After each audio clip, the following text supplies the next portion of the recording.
근본적이면서도 가장 중요한 꿈이 있다면 예수님이 왕 되신 교회입니다. 여러분, 예수님이 왕 되신 교회란 다른 거 아니에요.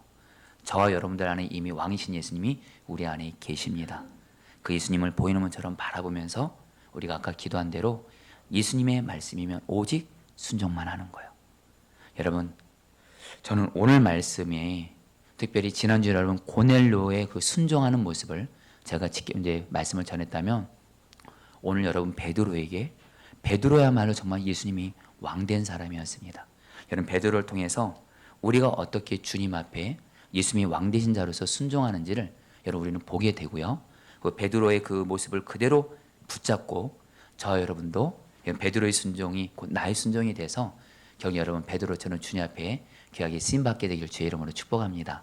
여러분, 우리 이미 그 지난주에 성령의 피자 말씀드린 대로 여러분 고넬료가 여러분 기도를 하는 중에 하나님의 사자가 나타나서 말하죠.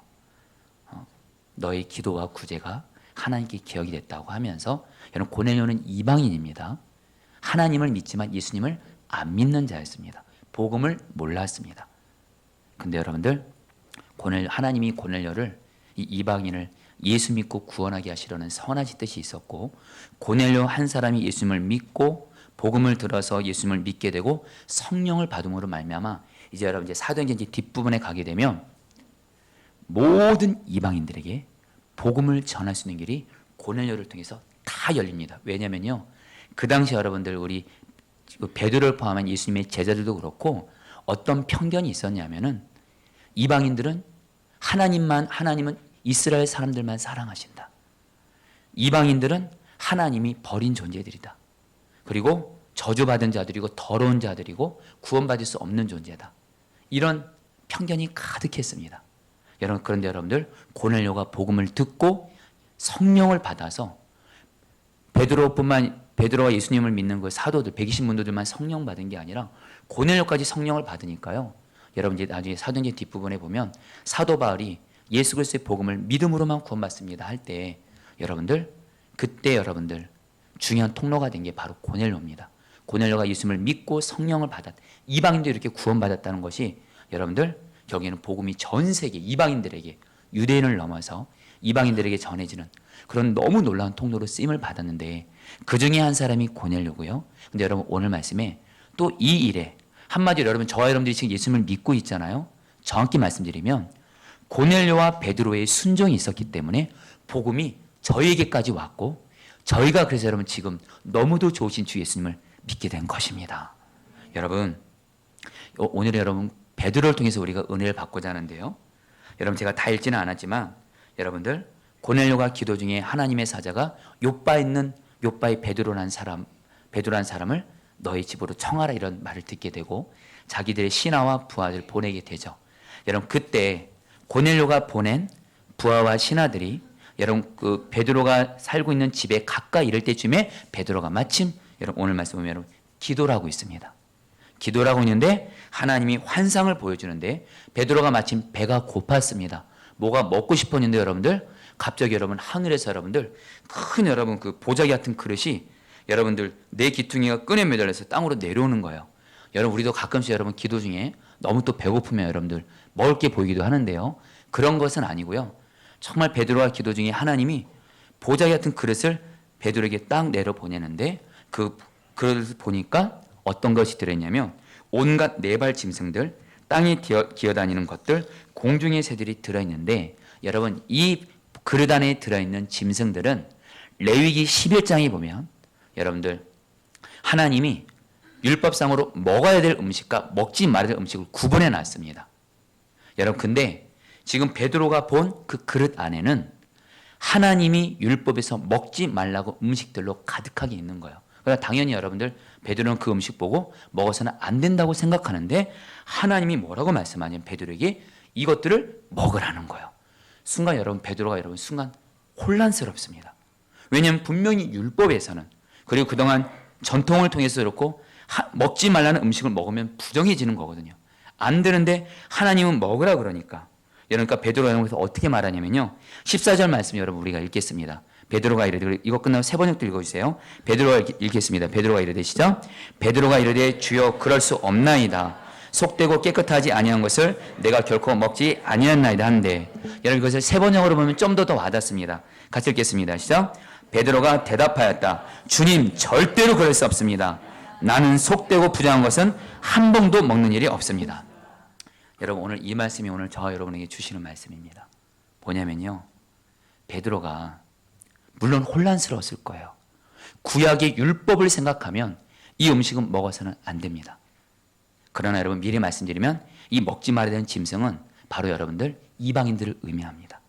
유대인들이 부정하고 더럽다고 여긴 이 먹지 말아야 되는 이것이 바로 여러분들, 바로 유대인들이 부정하게 여기고 더럽게 여기고 구원받지 못하다고 생각한 여러분들, 바로 이 고넬 같은 이방인인데, 하나님이 이것을 먹으라는 거예요. 바로 하나님은 고넬 같은 이방인들도 얼마든지 예수님 믿고 구원받고 성령 받을 수 있다. 그렇기 때문에 복음을 전하는 건데, 여러분 어쨌든 여러분 베드로는요, 아직 여기까지는 하나님의 본 마음을 정확히 몰라서 그런지 이렇게 말합니다. 주여, 그럴 수 없나이다. 세 번역으로는 주님, 절대로 그럴 수 없습니다. 근데 여러분들, 이 말이 주님, 절대로 그럴 수 없습니다. 여러분, 이 말이 함께 도저히 어울릴 수 없는 말인 거 아십니까? 여러분, 주님이란 뭐죠?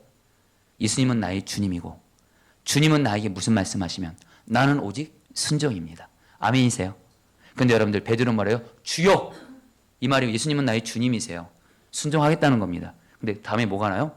절대로 순종할 수 없습니다요. 여러분들, 한마디로 베드로는요, 이것만큼은 절대로 순종할 수 없습니다라고 말을 한 거고요. 근데 여러분, 하나님은 조금도 양보하지 않습니다. 베드로에게 하나님이 깨끗하게 하신 것을 속되다 하지 말라면서 오직 순종하라고 말씀하세요. 15절 말씀 같이 읽어볼까요? 또 두 번째 소리가 시작. 또 두 번째 소리가 있으되 하나님께서 깨끗하게 하신 것을 내가 속되다 하지 말라 하더라. 여러분, 이런 일이, 이 대화가 세 번 있고 나서 보자기가 하늘로 올라갑니다. 여러분, 중요한 건요, 베드로가 처음에는 주여 절대로 순종할 수 없습니다 이렇게 말했다가, 여러분들 나중에는 우리가 아는 대로 성령께서 베드로에게 너 고넬료 집으로 가라 말씀하셔서, 여러분 지난주 말씀한 대로 베드로는 순종의 내용을 보면 도저히 순종할 수 없었지만, 이 순종할 내용을 말씀하시는 주님을 바라보면서 결국엔 순종을 하게 됐고요. 결국엔 베드로의 순종을 통해서 고넬료가 복음을 듣게 되고 예수님을 믿게 되고, 결국엔 고넬료가 예수님을 믿음으로 말미암아 온 세계 이방인들에게 복음의 문이 열리게 됩니다. 여러분들, 오늘 여러분에게 오늘 베드로의 이 고백을 통해서 저와 여러분에게 주님이 주시는 질문이 있습니다. 저와 여러분도 혹시 주님 앞에 온전히 100% 순종해야 되는데, 하나님, 이것만큼은 절대로 순종할 수 없습니다. 그런 나만이 순종하지 못하는, 복음학교에서는 이것을 나만의 1%라고 얘기합니다. 나머지 99%는 순종할 수 있는데 도저히 이것만큼은 절대로 순종할 수 없는 그 1%가 있습니다. 근데 여러분 기억하세요. 그 1%를 순종할 때 우리는 진정 주님 앞에서 예수님이 왕 되신 자로 인정받을 수가 있습니다. 한마디로 여러분들, 오늘 저와 여러분들이 하나님 앞에 어떤 자로 서기를 원하냐면, 하나님이 어떤 말씀을 하셔도 99% 순종이 아닌 나의 1%를 말씀하셔도 도저히 내 생각에는 절대로 순종할 수 없을 것 같고, 하나님의 생각과 내 생각이 완전히 달라요. 그래서 이 말씀에 순종하면 내가 진짜 손해볼 것 같고 죽을 것 같고 끝날 것 같은데, 그런 말씀을 하실 때 저와 여러분이 모두 다가 주님 말씀에, 베드로는 처음엔 절대로 순종할 수 없습니다 했어요. 그러나 나중에 순종했습니다. 똑같이 저와 여러분도 주님 앞에서 나만이 순종하지 못하는 1%가 전혀 없고 주님 말씀에 온전히 순종만 하는 100% 순종하는 자가 되기를 축복합니다. 여러분, 주님 앞에 100% 순종하는 자에게 어떤 복이 임하는지 아세요? 성경에서 일한 사람이 가장 큰 복이 있는 겁니다. 여러분, 우리는 다시 한번 그 하나님께 받는 축복을 자꾸 물질적으로 생각합니다. 얼마나 많이 가졌고, 얼마나 많이 소유했고, 얼마나 많이 돈이 있고, 얼마나 세상에서 성공했고. 아닙니다, 여러분. 성경은 구약과 신약에서 꾸준히 계속 얘기합니다. 하나님 앞에서 가장 복된 자는 주님을 경외하고 주님 말씀에 온전히 순종하는 자입니다. 할렐루야. 이것을 목적 삼기를 바라고요.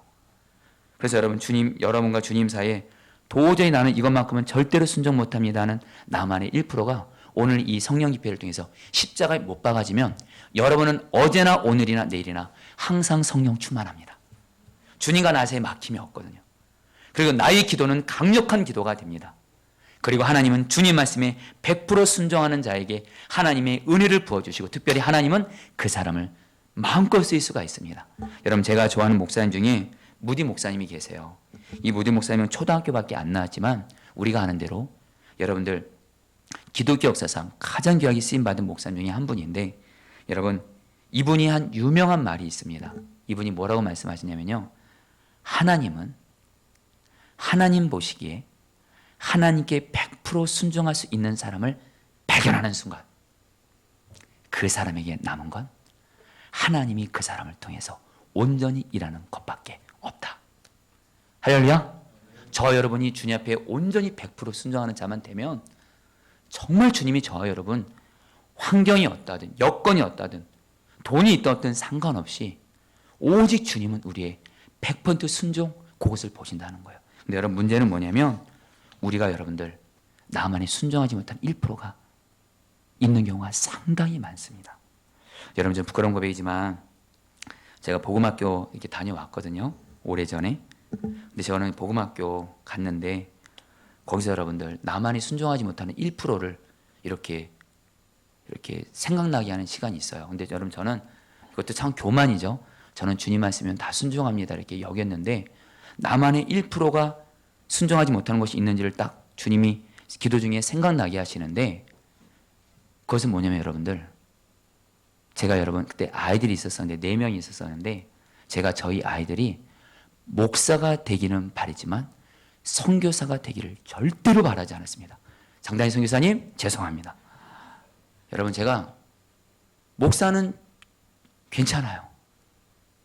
한국에서 목회하니까 괜찮은데 왠지 선교사 나가면 왠지 순교할 것 같고 너무 고생하는 것 같으니까, 여러분, 정작 내 아이들은 선교사가 되는 것을 절대로 원치 않고 있더라고요. 그래서 여러분들, 하나님이 여러분 음성 중에 너 네 아이 중에 한 명 선교사로 바치라 이러면 여러분들 진짜 귀가 막고 싶었었는데 음성이 들리는 겁니다.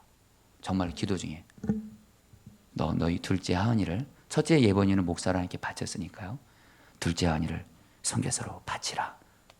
여러분들, 제가 마음대로 바쳤다는 거 결코 아닙니다. 여러분들, 그때 하나님이 너무도 강하게 저는 제 자녀들이 선교사가 되는 거에 대해서 여러분들 절대로 안 됩니다 이런 마음이 복음학교 가서 제가 알게 된 거예요. 결국 여러분 이것이 드러나게 됐고, 결국 여러분 주님 앞에 여러분 결국 엎드리게 되면서 저희 둘째 아들 하은이를 선교사로 주님께 바쳤습니다. 물론 지금 하은이의 모습을 보면 선교사 같지 않지만 할렐루야.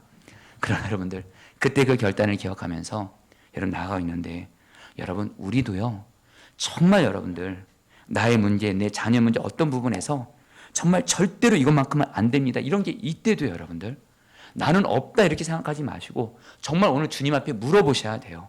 다시 한번 간절히 말씀드립니다. 오늘 여러분들 기도하러 오셨잖아요. 여러분들이 주님 앞에서 주님 보시기에 너는 내 앞에서 진정 100% 순종하는 자구나, 이 인정을 받는 자는 여러분들 기도가 강력한 기도가 됩니다. 기도만 하면 여러분 성령 충만 받는 겁니다. 여러분, 우리가 알 건 뭐냐면요, 우리 생각에 절대로 순종할 수 없다고 생각하는 것은요, 여러분 우리가 절대로 순종할 수 없습니다 이것을 주님이 순종하라고 할 때 주님은 우리를 해롭게 하려고 망하게 하려고 하는 것이 아니라 우리에게 가장 좋은 것을 주시려고 우리가 절대로 순종 못합니다 그것을 순종하게 하시는 분인 줄 믿습니다. 여러분, 우리가 하나님에 대해서 오해하는 것이 있어요. 하나님은 지금 내가 잘 되는 걸 잘 못 봐요. 내가 뭐 하는 것도 자꾸 어려운 것만 말씀하시고, 아닙니다. 여러분, 주님만큼 선하신 분 없고 그 주님의 모든 말씀은 나에게 가장 좋은 거라는 거예요. 여러분, 제가 평신도 시절에 이전에 나눴던 적이 있는 것 같지만, 여러분, 제가 지금까지 살면 제가 절대로란 말을 붙인 게 있었습니다. 오늘 마치 베드로가 주님 절대로 그럴 수 없습니다 것처럼 저도 제 삶에 있어서 절대로 순종 못합니다가 정말 있었어요. 먼저는 평신도 시절에 절대로 목사는 안 되기로 했어요. 여러분 조금은 놀라주셔야 됩니다. 여러분, 저 절대로 목사는 안 되기로 했어요. 저기 우리 강성희 장로님 계신데요, 저 다니엘 요셉 같은 훌륭한 평신도 장로가 되고 싶었습니다. 여러분들, 왜냐하면 목사는 너무너무 여러분들 용서하세요. 저희 큰삼촌과 저희 외삼촌 목사님 개척교회 목사인데 너무너무 어렵게 사는 거예요. 힘들게 사는 겁니다. 목사 안 돼요, 목사 안 돼요. 그래서 여러분, 제 서울 모교회 목사님이, 여러분 저 보면 여러분 또 제가 교회에서 봉사를 또 많이 하니까 여러분 그래도 서울 모교회 고향교회에서 사랑을 좀 받았거든요. 할렐루야. 그럼 여러분 우리 그 담임 목사님이 저보고 정훈이 너 목사 되면 좋겠다 그러면 속으로 아이 목사님 노일시다 아니 올시다 했어요. 근데 여러분들 결국엔 주님이 저를 목사가 되게 하셨어요. 여러분 제가 목사가 돼서 여러분 지금 제가 어떨까요? 진실함으로 고백합니다. 목사가 돼서 하나님 앞에 너무너무 감사합니다. 할렐루야. 그리고 여러분들 제가 신학대학원 시절에 그렇게 해서 이제 신대원을 갔잖아요. 제가 절대로 하고 싶지 않은 게 있습니다. 나는 절대로 교회 개척 안 한다. 교회 개척은 절대로 안 한다. 왜요? 이모 목사님이랑 큰삼촌 목사님이 개척교회 하셨거든요. 너무너무 고생하죠. 나는 절대로 개척교회 안 하고 나는 공부해서 박사학위 받아서 여러분 용서하세요. 큰 교회 목사로 나는 청빙 받는다. 이런 꿈이 있었습니다. 여러분들. 나는 절대로 개척교회 안 한다. 그래서 여러분 근데 여러분 하나님이 여러분들 신대원 2학년 때 기억납니다. 유기성 목사님이 감신대 채플 여러분 부흥회 때 오셨어요. 그리고 엄청난 은혜를 주셨어요. 그만 제가 은혜를 받아버렸어요. 그래서 여러분 유 목사님 설교 중에 진정 주님을 믿느냐 그 말씀이 있어서 제가 정말 저는 주님을 믿습니다 했어요. 근데 여러분 기도 중에 주님이 작업이 들어오시더라고요. 너 정말 나를 믿느냐? 네 주님 믿습니다. 그럼 교회 개척해라. 맞고 싶었어요. 그러나 여러분들 결국엔 주님 말씀에 순종해서 구리에서 교회를 개척했고 여러분 또 두 번째 또 교회 개척했어요. 할렐루야. 여러분 저 교회 개척해서 어땠을까요? 비록 15년 전 구리에서 성도가 없이 개척했지만 저에게는 그 시간이 가난하고 어려운 작은 목회자들의 아픔을 공유하면서 오직 주님만 바라보는 광야훈련을 하게 하신 너무도 복된 시간이었습니다. 저는 제가 교회를 개척한 게 너무도 감사해요. 여러분 한 가지가 더 남았습니다. 제가 절대로 저는 절대로 목사 한 수 받고 나면 큰 교회 부목사 절대로 안 간다. 왜냐하면 여러분들 용서하고 들으세요. 왠지 목사 한 수 받고 나서 제 주변 애들 보니까 그냥 그 지방에 있는 교회에서 목회하다가 또 여러분들 교회 개척하다 목회하다가 목사 한 수 딱 받으면 큰 교회 부목사를 가려고 그렇게 하시더라고요. 주변 목회자분들 그러니까 마치 그분들이 기회주의자 같았어요. 여러분 용서하세요. 제가 그만큼 이렇게 좀 다른 사람 판단을 정죄하는 사람인데 나는 결코 기회주의자가 되지 않고 나는 구리에서 개척한 교회에서 뼈를 묻으리라. 여러분 그렇게 결심하고 절대로 교회 나는 큰 교회 부목사 안 간다. 그래서 여러분 제가 얼마나 담대는지 아세요? 목사 안수 받을 때 유기성 목사님이 목사 안수 이렇게 그 안수 보좌 해주셨거든요. 유 목사님이 저에게 여러분들 선한 목자의 부목사로 제가 부탁한 것도 아닌데 콜링을 하신 거예요. 할렐루야? 왜 아멘을 안 해주세요? 도대체 유 목사님이 저를 뭐 보고 근데 여러분 더 놀라운 거 제가 유 목사님께 그랬습니다. 목사님 사랑하겠습니다. 저는 구리에서 뼈를 묻겠습니다. 저는 절대로 큰 교회 부목사 안 갑니다. 말을 해버렸어요. 그리고 나서 여러분들 제가 봐도 너무 멋있더라고요. 근데 여러분 집에 돌아왔는데 여러분 기도 중에 주님이 너무도 분명한 음성을 주시더라고요. 선한 목자의 부목사 다시 가라. 그래가지고 여러분들 너무도 강하게 마음 주어서 여러분 말을 바꾸는 게 얼마나 어려운지 아시죠 여러분들. 유 목사님께 다시 연락드려서 목사님 저 다시 가겠습니다. 여러분 그래서 저 부목사 왔어요. 중요한 거 여러분 선한 목자에서 부목사 9년 반은 저에게 가장 행복한 시간이었습니다. 여러분 제가 뭘 말씀드리냐면요.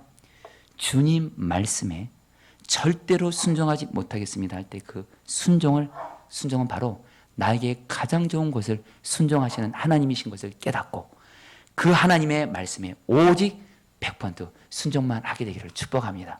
근데 저 여러분들이 알 것이 있어요. 100% 순종 쉬울까 어려울까요? 여러분 이거는요. 우리가 꼭 알아야 할 건 뭐냐면 100% 순종하려면 반드시 여러분들 100% 순종하기 위한 여러분 그런 조건이 있습니다. 그것은 바로 순종할 주님을 바라봐야 되거든요. 그 내가 순종하는 그 주님의 선하심을 내가 주님과 친밀히 동행하면서 주님은 나에게 선하신 분. 지난날 내가 주님과 동행했고 주님 말씀에 순종했더니 언제나 주님은 나에게 말씀하신 것이 언제나 나에겐 최선이었어. 그래서 삶 속에서 주님은 언제나 나에게 선하신 분이라는 주님과의 친밀함이 훈련된 분이 주님 말씀에 100% 순종할 수 있습니다. 한마디로 여러분들 100% 순종하는 거요, 쉬운 거 아닙니다. 여러분들, 여러분 창세기 여러분 우리 아브라함이 이삭을 바치잖아요. 아브라함에도 남아는 1%가 이삭입니다. 근데 여러분들 우리는 안대로 아브라함이 이삭을 바칩니다. 여러분 창세기 22장을 보면 아브라함이 자기 아들 이삭을 너무도 쉽게 바치는 것 같아요. 여러분들 이거 보고 이삭 그냥 바치는 게 쉬운가 보다? 아닙니다. 여러분 창세기 12장부터 22장 전까지 여러분 성경을 보시면 아브라함은 하나님과 동행하고 저기 하나님 말씀에 순종한 것이 최선인 것을 경험하면서 아브라함은 하나님이 선하신 분인 것을 경험했고 하나님은 선하신 분임을 신뢰하게 됐고, 그래서 그 선하신 주님이 나에게 무슨 말씀을 하셔도 나에게는 오직 최선이다, 이 믿음이 있었기 때문에 순종할 수가 있었다는 겁니다. 사랑하는 여러분, 그런 의미에서 예수님과 친밀한 동행은 우리가 주님 말씀에 100% 순종하는 데 있어서 너무도 중요한 것인 줄 믿습니다. 여러분 간절한 마음은 나눕니다. 저와 여러분 모두 다 여러분들 예수님과 친밀한 훈련, 특별히 여러분들 우리 포도나무 계신 속회방 동안에 동행일기 여러분 지금 쓰자고 하고 있습니다. 여러분 다시 한번 성경에 예수님과 동행하다가 성경에서 가장 중요한 말씀인데, 기도하라 하니까 여러분들 새벽 기도도 하고 성경 집회도 하는 거 아닙니까? 예배 드리니까 여러분 주일 예배도 드리고 성경을 읽으라니까 여러분 우리가 성경통도 하는 것처럼 성경의 가장 근본적인 주님이 우리에게 말씀하신 것은 주님과 친밀히 동행하라는데, 이 동행을 훈련할 수 있는 게 여러분들 지금은 여러분들 동행일밖에 없잖아요. 그래서 여러분 저도 지금 방학 중에 여러분들 지금 주님 앞에 지금 순종을 해가고 있는데, 분명한 건 여러분들 지난 9년 사나무지에서 9년 반 동안 분명한 거 한 가지, 동행을 통해서 주님과 동행 순종 훈련을 하면 여러분 주님 말씀에 순종이 되어지게 하시는 은혜를 입게 하세요. 여러분 간절한 마음 나눕니다. 저 여러분 모두 다 주님과 친밀한 동행을 훈련함으로 말미암아 주님은 나에게 선하신 분인 것이 이제는 완전히 신뢰가 되어져서 주님 말씀에 온전히 100% 순종하는 저 여러분 되기를 축복합니다. 여러분 그러면서 오늘 말씀에 여러분들 베드로가 여러분 또 귀한 하나님께 순종하는 것이 있습니다. 여러분 우리 15절 말씀 다시 한 번만 더 읽어보겠습니다. 또 두 번째 소리가 있을 때, 아까 읽었지만 다시 한번 읽어보겠습니다. 시작.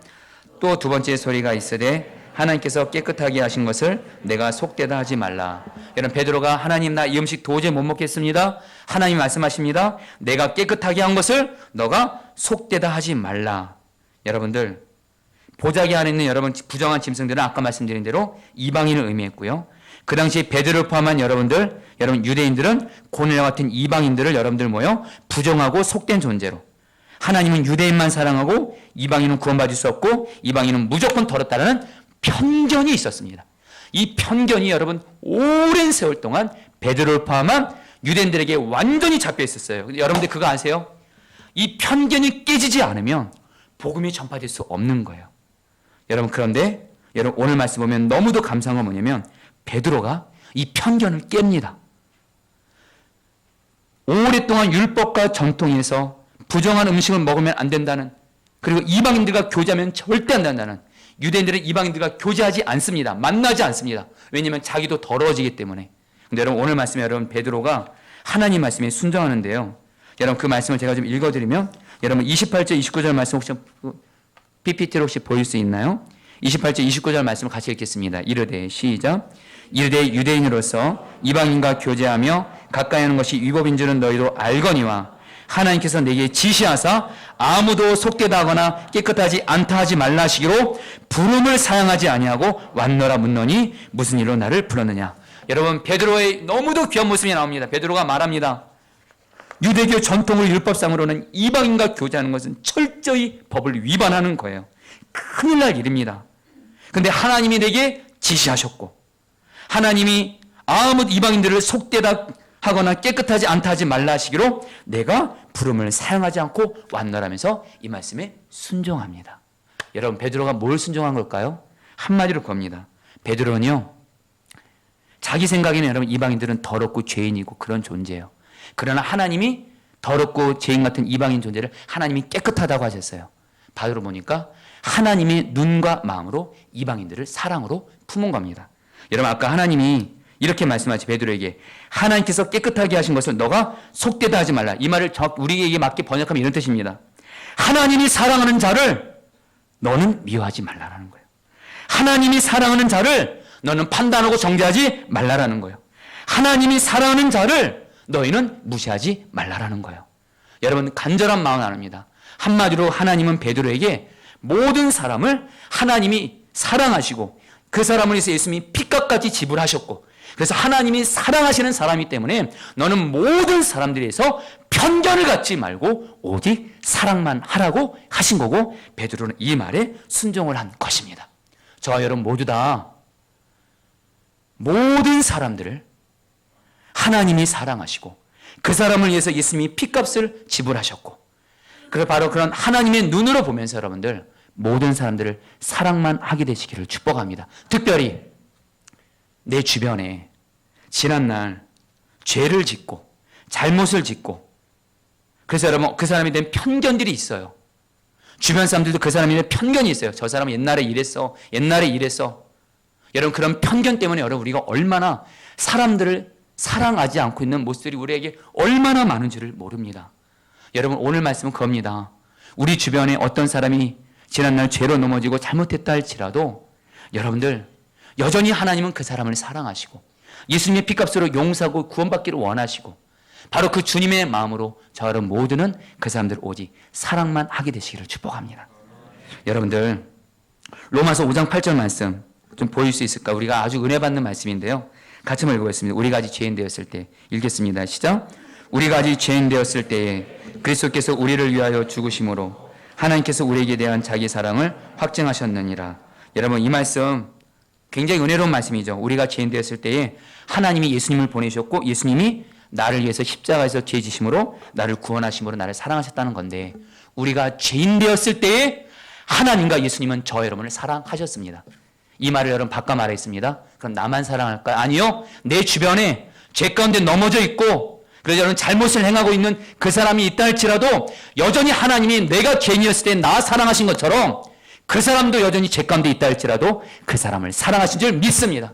한마디로 여러분들 내 주변에 죄와 잘못 가운데 있는 사람들을 향해서 판단하고 정죄하지 말라는 겁니다. 여러분들 편견을 갖지 말라는 겁니다. 여러분들 저 여러분들도 똑같이 죄인이었을 때 하나님의 십자가 사랑을 받았고, 여러분 지금 죄 가운데 있는 그 사람도 하나님이 여전히 십자가 사랑으로 사랑을 기억하며 판단하고 정죄하고 지적하지 말고 사랑만 하시라는 거예요. 여러분, 그러면 어떻게 하면 여러분들 우리가 사랑하기 어렵고 특별히 여러분 죄와 잘못을 행하는 사람들 사랑할 수 있을까요? 여러분에게 두 가지 말씀드리겠습니다. 하나는 뭐냐면요, 나는 죽고 예수 사는 복음을 믿음으로 늘 고백하면서 주님을 바라보는 겁니다. 여러분, 최근에 제가 저희 그 넷째 아들 하영이랑 이렇게 대화 중에, 하영이가 여러분 이미 아신 대로 저를 굉장히 많이 사랑하고 좋아하잖아요. 제가 한번 하영이에게 물어봤어요. 진지하게, 하영아, 너는 왜 이렇게 아빠를 이렇게 사랑하고 좋아하냐 물어봤어요. 근데 여러분 얘가 곰곰이 생각하더니 이렇게 말하는 거예요. 아빠가 이쁘니까. 여러분, 제가 이쁘대요. 할렐루야. 하영이 눈에는 제가 너무너무 이쁜 거예요. 그러니까 얘는 저를 너무너무 사랑해요. 심지어 여러분 제가 하영이를 혼낼 때도 있습니다. 혼낼 때도 있고 심지어는 하영이에게 잘못될 때도 있습니다. 화도 낼 때도 있습니다. 근데 여러분 하영이는요 언제나 저를 사랑의 눈으로 바라봐요. 할렐루야. 제가 이쁘니까. 여러분들 주님이 주는 마음이에요. 여러분 우리의 눈으로 죄의 잘못을 짓는 분들이 있을 때 우리의 눈에는 그 사람이 미워 보이고 실망스럽고 안 된다 생각하고 편견을 갖지만, 우리 안에 계신 예수님의 눈으로 보면, 예수님의 마음으로 보면 여전히 그 사람은 주님이 사랑하십니다. 할렐루야. 나는 죽고 예수 사는 복음을 믿음으로 붙들고 나는 죽었습니다. 예수님 나의 생명이십니다 하면, 그래서 예수님을 바라보게 되면 내 주변에 죄 가운데 있고 잘못하는 사람이 있다 할지라도 그 사람을 편견 갖지 않고 오직 주님의 사랑으로 사랑만 하게 되는 줄 믿습니다. 여러분, 제가 선화목장에서 교구 목회할 때 참 안타까운 것이 뭐냐면, 제가 맡고 있는 성도들 중에도 잘못을 행하는 분들이 있습니다. 예를 들면 교회에서 금기시라는 게 있어요. 먼저 물질 문제. 성도들 사이에서 돈거래하지 말라라는 거예요. 돈을 빌려주지도 말고, 여러분들 빌려주지도 말고 빌리지도 말고. 교회 안에 여러분 돈거래 있으면 여러분 항상 시험이 되거든요. 그리고 여러분 다단계부터 그렇고, 여러분 또 이 성문제가 일어나기도 하고, 여러분들 심지어는 이단을 여러분 갔다 오기도 합니다. 여러분들. 그럼 여러분 정말 그 교구 목사는 비상이에요. 근데 여러분들 제가 뭘 말씀드리고 싶냐면 저도 지난날 교구 목회를 하면서 성도들 중에 물질 문제로 문제를 일으킨 분들이 있었어요. 이단에도 여러분 갔다 온 분도 있었어요. 근데 여러분들 제가 그분들은 이제 교구 목사로 특별히 그분들 중에는 제가 함께 동역했던 분들도 있었습니다. 여러분 근데 문제는 제가 그분들을 교구 목사니까 특별히 그분들이 같이 저와 동역했으면 지역장 속장이면 제가 그분들을 잘 알잖아요. 근데 이분들이 말 그대로 한순간 주님 바라보지 못하고 한순간 여러분 넘어져서 물질 문제에 넘어진 거예요. 교인들 사이에서 물질 문제에 이렇게 거래한 겁니다. 이단도 갔다 온 거예요. 여러분 그러면 어떤 일이 생기냐면 이 문제가 딱 드러나면 말입니다. 교회 안에 그 사람에 대한 편견이 고정이 되는 거예요. 이 사람은 물질 문제가 있었어. 이 사람은 이단 문제가 있었어.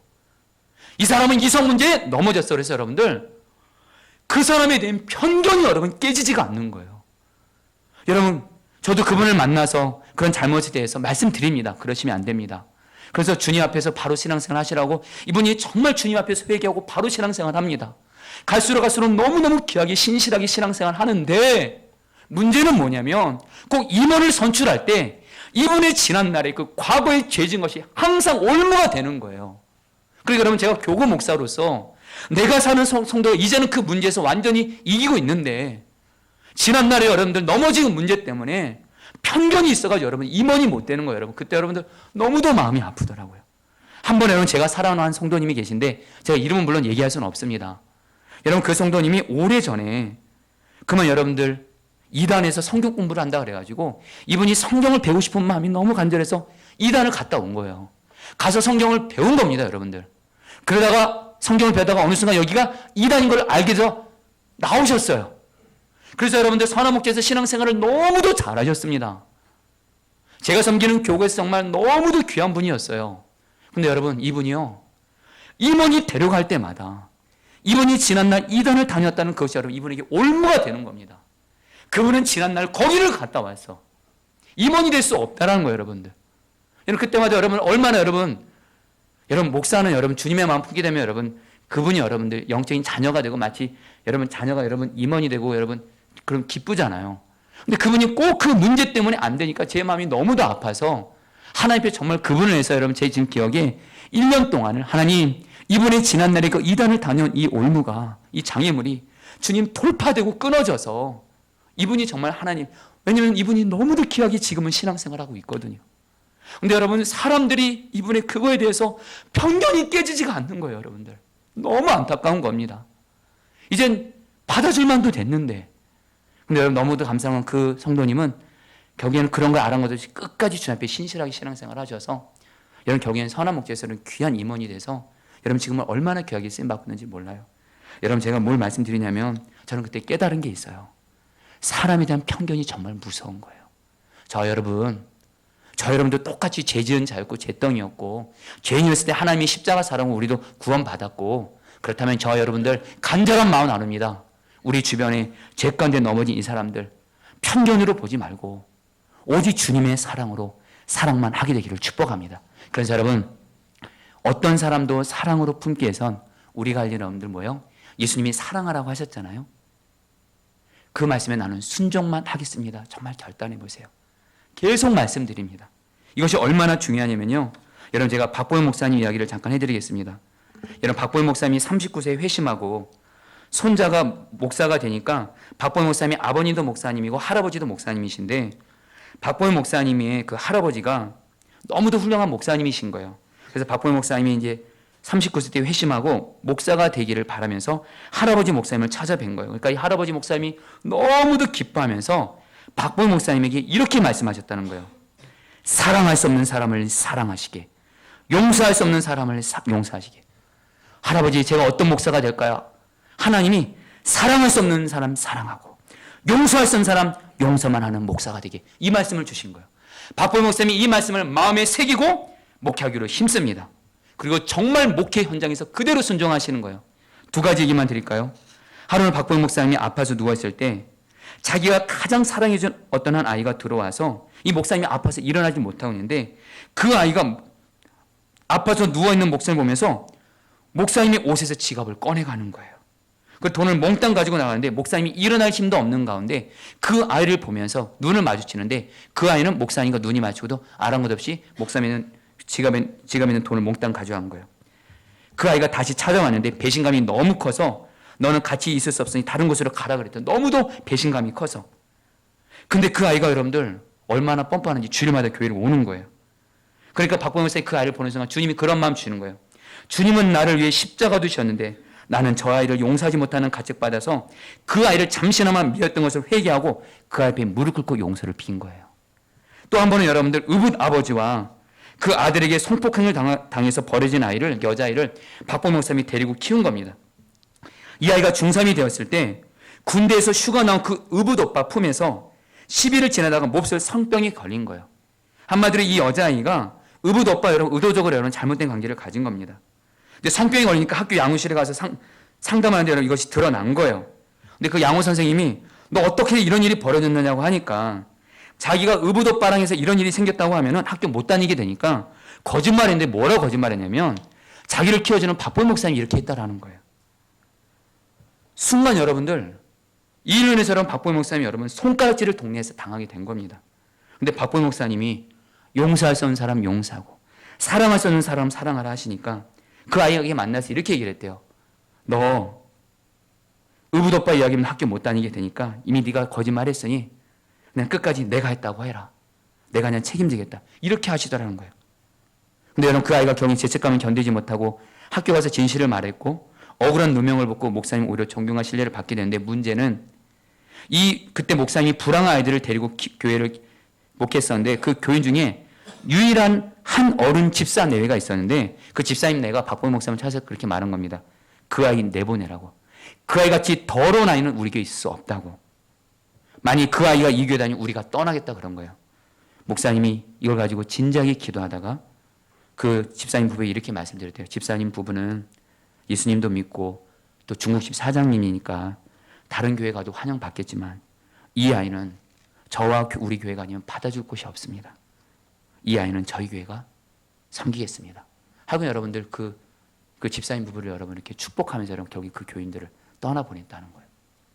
여러분들 너무도 여러분 저 이렇게 좀 얘기가 여러분 좀 심각한 것 같지만 저는 도대체 박보영 목사님이 똑같이 사람이잖아요. 그리고 저도 제가 유기성 목사님 옆에서 지켜본 것처럼 구리에서 5년 동안 제가 박보영 목사님 옆에서 지켜봤는데 정말 용서할 수 없는 사람 용서하고 사랑할 수 없는 사람 정말 사랑하시더라. 도대체 그 힘이 어디서 나오나? 박보영 목사님은 할아버지 목사님으로부터 용서할 수 없는 사람 용서하고 사랑할 수 없는 사람 사랑한다. 여러분 이것을 여러분들 결단을 목회할 때부터 늘 하시고 이것을 가장 중요한 순종으로 여겼을 때 주님이 살아있는 역을 부어주신 겁니다. 할렐루야. 여러분 이제 말씀을 마칩니다. 여러분 오늘 여러분 모두 다 베드로처럼 주님이 어떤 말씀을 하셔도 오직 주님 말씀에 오직 순종. 절대로 나는 순종할 수 없습니다. 그런 거 십자가 못 박는 겁니다. 또 하나 여러분 우리 이제 내 주변에 지난날 그 사람이 지난날이든 지금이든 그 사람이 어떤 죄와 모습 가운데 있다 할지라도 사랑 여러분 우리 편견 갖지 맙시다. 오직 예수님의 사랑으로 사랑할 때 그 사랑이 그 사람을 살리는 줄 믿습니다. 여러분 우리 같이 함께 주님 말씀하시면 나아갑니다. 이 찬양 같이 하시고 여러분 다 함께 우리 기도하는 시간 갖도록 하겠습니다.